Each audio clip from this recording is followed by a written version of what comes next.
Well, the Olympic Games in Sochi, Russia, are just days away, but the terror threats keep coming. The biggest concern, the northern Caucasus, Sochi's neighbors to the east. The region is home to separatists who, for years, have waged a war of independence against Russia. Recent bombings in the Volgograd, north of Sochi, have experts on high alert. As viewers Arash, Arabasadi reports, some question holding the Winter Games in close proximity to those who have vowed to fight Russia to the death. 1 month ago, despite promises of heightened security at the Olympic Games, 2 suicide attacks killed 34 people in Volgograd, some 700 kilometers north of Sochi.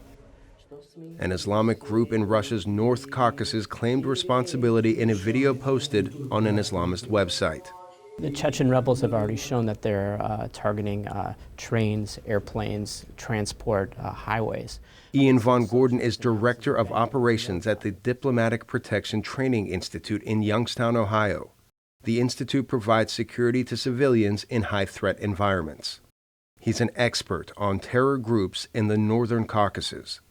Since Sochi was announced as a venue, there's no doubt that they sent cells in immediately to embed themselves, and to that end, it's very likely that there's people on the staff at the Olympics who are possibly part of a cell. Including those who have been building the Games venues, says Glenn Howard at the Jamestown Foundation, a research institute in Washington, D.C. You've had over 100,000 laborers come from all over Russia to work there and Central Asia.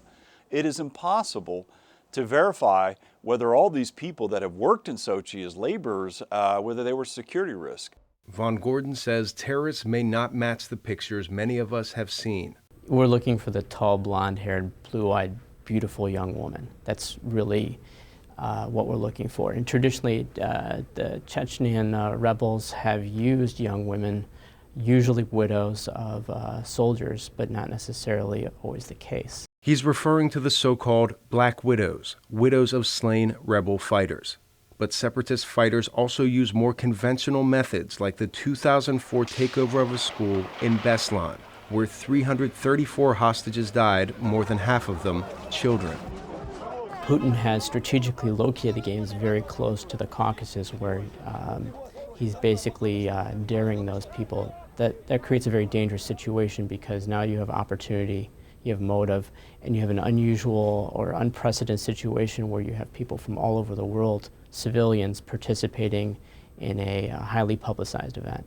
Juan Zarate at the Center for Strategic and International Studies says he expected to see cooperation with the international community, but the opposite is happening. The Russians have grown more and more concerned over the threat and are concerned over the perception of insecurity, and therefore have not wanted to allow the United States and other security services in on the ground to assist.